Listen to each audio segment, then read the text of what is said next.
Welcome back. You're still watching us right here on MBCI TV. We are having the program Ask the Ministers of God underway, and we are delighted. We are joyous that you're still with us. And following on this particular conversation we're having tonight on maximizing or how to maximize godly and responsible parenting during holidays. On set, amazing panel comprised of servants of God, that is Reverend Joseph Jenga and also Reverend Faith Bagongo, helping us to get into the heart and soul of this particular discussion.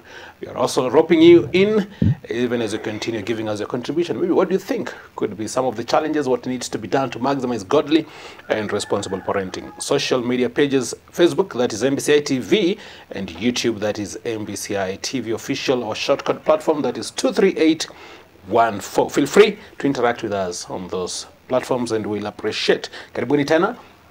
For the second round of this particular discussion. Now, when you're talking about Reverend Faith, the issue of parents and having quality time with their children, and this particular excuse that maybe most of them have, that they are outside there, what do you think needs to be done, at least to strike a balance? And maybe how are children affected when they really don't have this quality time with their parents? I think I'll start by saying the first keyword, and you've mentioned it, is balance. We are lacking balance. We have parents that don't have balance. Because if a parent has to go to work, and then after work they have to meet other people that, you know, they're striking deals, they're doing this, our mamas are going for chama. There's so many things happening, and children are by the way, our children are losing out a lot. And we have actually left our children in the care of the home managers and caregivers. We have left them in the masses of people that take advantage of them, and we have abandoned them to the school, the matrons and the teachers to bring up our child. I think there's a Swahili saying that says, asiyefunzwa na mamae. It is still true. It is still true. And when I talk to women, I normally tell them, even if that is not scripture, if you don't take sole responsibility to bring up your child, the world is waiting. Because the enemy is still roaring, looking for whom he's going to devour. So what we need to do is to find balance. You realize, I don't know if you people have noticed, when a Kenyan gets leave from work, anachukua leave, anaenda ushago kujenga, ama anaenda kuvuna mahindi. As in, we take time to be further away, you know, or to travel. There's something we do, it's never about family. And so we have children that have lost role models in terms of fathers. Miradi. Yes, very true. To miradi. So mtu anajenga nyumba, ikifika hapa anasema next leave utafikisha kwa rento. And our children are really lacking. And my suggestion would be this. Number one, it is true. You have responsibilities. You have to do you have to work, and you have to bring home the bacon and the bread. But it is so important that you find balance. Create time for your children. Even if you're not there with them the whole day, when you come from work in the evening, have quality time with your children. Create time with your children. Let them know you're not just a figment of their imagination like Santa Claus. You actually exist. Unaonangwa mchana. Unaweza onekana kama bado watu, you can share a meal. Meal time is a very nice time for bonding.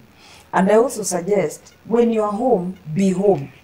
Because sometimes you have a parent mwenye ako nyumbani but ako hapa, always on the phone. So your kid is asking you, mommy, hapo. You have no time for eye contact. You cannot tell whether something has happened to your children. And unfortunately, we are bringing up children in a very tough time, where we have sexual predators, we have the internet, social media, which is good but can also be bad, because there's a lot of filth in the air. I was preaching in a youth conference just finished yesterday, and I was telling them, when we were growing up, the songs, the lyrics our parents would hear and go berserk were lyrics that to the effect of I love you, I think about you. Ukutu ukisikia wimbo kama huo ama ukiimba, God forbid that it will come from your mouth. But right now, the lyrics that are spewing in the music in this generation is full of filth, 4-letter words, sexual innuendo, and it is so graphic. You don't even need to guess. The details are crazy. And so we are bringing up our children, ni kama Daniel in the lion's den. If you don't take responsibility, the world is not just beckoning. It is grabbing hold of them and going with them. That's why we have a lot of suicide rate. We are, again, struggling with LGBTQ. It's all coming in very strongly because of the exposure. So if they don't have a core parent that is present, that is there, a voice that speaks over their life, not just their pastor, na sio kila kitu ni shetani, ingine ni sisi tumeachilia watoto, alafu tunalaumu shetani. So take time with your children. Let them know they can talk to you. You're a parent, yes, but can I approach you? Are you approachable? Yes. Can I talk to you about this girl or this boy that did this to me without feeling like I was part of it and I am so bad that you want to kill me as well? So we need to find balance as parents because our children are very volatile, very vulnerable right now. Wow, that is quite weighty, Reverend Faith, and very illuminating. And just to weigh in on that, Reverend Jenga, the aspect of technology, and she's put out very well. And those these things we call memes that have actually been making waves, whereby you see a family in the sitting room, the father there with the phone, the mother with the phone, and also the children with the phone, and it's like it has taken over even that interrelationship in the family. It's a very unfortunate truth, but that is the position as we speak, that if nothing will be done, the families will be ravaged by the jargon of technology. There is a need for the families to be intentional and to come up with a way of operating in the house and in the family, because technology would come in and rob you of your precious time. And so the opportunity to train, to mentor, to influence our children, we are deprived by the technology. And so we who are the parents, of course, we are the owners of gadgets, even the gadgets that the children are having. We have the authority to manage them, starting with our own gadgets. I'm seeing myself, I'm seeing many parents who are on phone at home and they have no time with the children. So that child will continue desiring to own a phone so that when she gets one, she also be doing what daddy or mommy is doing. But it is an issue that requires to be addressed in a very sober way so that we are not taken for a ride and then we miss an opportunity, because and especially when our young ones are using the phone so much, they are extremely influenced by the things they are seeing and hearing. Look at the dressing that we are having now. We didn't teach them, but they were taught by somebody whom we don't know. They were on TV or they were on the phone. And so, like I've discovered of late, I have to tell my daughter, I don't think that dress is good for church. That's not good for church. That's good for a dinner, something like that. But do another one and then come. So if we are not keen, they'll just be like the other children. So it is an issue that requires every parent to look at it critically and to give it the weight it deserves. Yeah. Wow. That is quite profound. There is something that Reverend Faith you had actually talked about, and we know things have changed, times have changed. But then when you compare some years ago, parents used to maybe to bring up their children, even when you talk about godliness and responsibility, vis-a-vis the way things are now. But maybe there are those who would actually argue that if you were to use those methods that were used yesteryears, it wouldn't really apply, it wouldn't be effective today. But then people are wondering if they are not used, then that is why maybe we are having a lot of challenges with the modern day child. How do we go about this? Well, it's not easy. As we were saying during the break, it's not easy being a parent in the 21st century. And I think, irrespective of whether it was in the medieval ages or now, unfortunately, when you get a baby, when I got my firstborn many years ago, and we got home, I wish they had given me information or given me a pamphlet that would help me know akilia hivi anasikia usingizi, akilia hivi atakubadilishwa napi, akilia hivi ni mgonjwa. Sasa you learn on the job. It's an on-job training, and you make many mistakes, and then unfortunately we grow with them. So you're still finding yourself, you've never been a mother before, you've never been a wife before. So the three of you, as you're hitting off, you're both learning, and you're losing yourself and finding each other, and the process, especially with firstborns, I want to apologize to all our firstborns for the grace that God has given you to go through, because man, it was not easy. So the first one you learn with the child. But now, between the way you are taught and who you have and the season you are in, there is a quagmire. You need to find you, and you need to find this baby. Now, unfortunately for the 21st century, there is social media. You can Google everything. When the baby is crying like this, they say, oh, that's colic. Oh, that is heat rash. That is, we never even had the opportunity for that. So for this generation, again, we cannot discipline them the way we were disciplined. Because I don't think our parents measured the mistake with the punishment. It was not proportional. It was not proportional. I think it went with the mood they were in that day, and nobody held them accountable. Yeah. Unless you were facing death. Yes. And anything around could be used to discipline you. And it would land where it landed.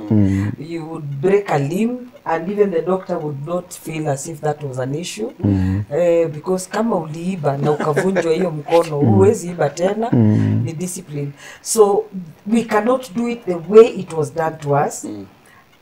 Neither can we totally just tell a child, I have a problem with this personally, ati umefanya makosa, sit in a corner and think about what you've done.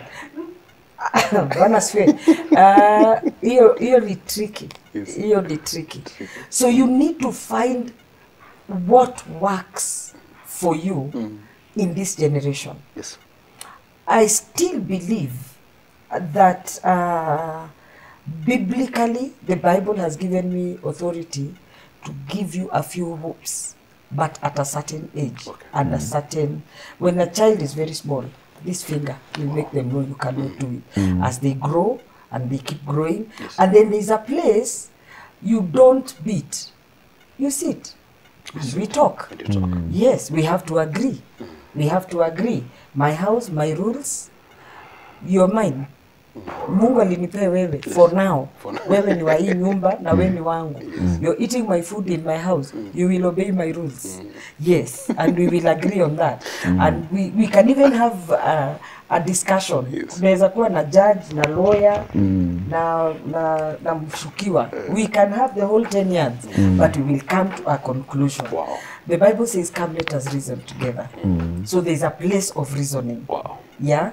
And you need, even when they're small, when you're beating them, you need to tell them, you have done this and I need to discipline you because this is what you've done. Not randomly unapita na yeye kama gari ya moshi. Unamwambia this is it and this is the plan of punishment. And punishment and discipline will involve many things. For example, if you have the privilege of a phone, hautakuwa na privilege ya simu. Utakuwa na privilege ya watch TV. You remove the privileges. Kama unaenda kuendesha bike, hiyo bike ifungiwe until this certain amount of time. So you create things that make them know. Unatoa kautamu kenye kanamfurahisha sana. Kama ni rafiki unamwambia sitaki kukuona na huyo rafiki for the next couple of days. So set up disciplinary measures and then don't be manipulated because every child will try and push and see how far they can go. They will, it doesn't matter whether it is a 1-year-old child, they will always try to push. How far can we go? Hata mtoto mwenye ananyonya, anaboeka, anakuangalia, nafikiri wacha nikuume nione kama alafu they bite and they stop and then they watch utadu. And then how you react will make them know, can I continue with this trend? Yes. Or does it stop here? Because I don't want to go through that again. So they will keep pushing limits to see how far you can go. So consistency is very important. Consistency. I said this last year, I will say it next year, and I'm saying it today. Wow. For example, yes, you are 22 years old. You went to see your friends. Nobody comes after dark. Yes. Wow. And then in nowadays unajua ulikuwa unaambiwa rudi mahali umetoka. Sasa huwezi mwambia rudi mahali ametoka. So akikuja unamwambia umefika. Yes. We agreed you don't come after dark. It is dark. Yes. So we'll talk in the morning because hizi tukiongea ni kubaya. Then you let them know. These are the repercussions for that. Yeah. Wow, thank you. And I'm being told you're pressed for time, but what a wonderful and thought-provoking conversation we've had here. Thank you so much, Reverend Faith Mugongo and also Reverend Joseph Jenga. At least I know some parents watching us tonight, they've gotten something or two about how to maximize godly and responsible parenting. Asante sana Reverend Joseph Jenga and also Reverend Faith Mugongo for your time tonight on this particular discussion. We bring it to a close at that particular point. Thank you too for making time to be with us. We'll do it again next week at a time like this, like today's, and we want to wish you a very, very blessed evening and enjoy the rest of your week. My name is Mangicho Mola.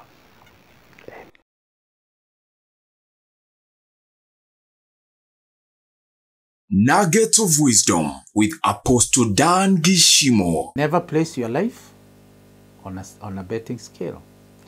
Life is precious and should be lived right. The designer of life is God and has already set up a solid foundation for it and must be followed without skips.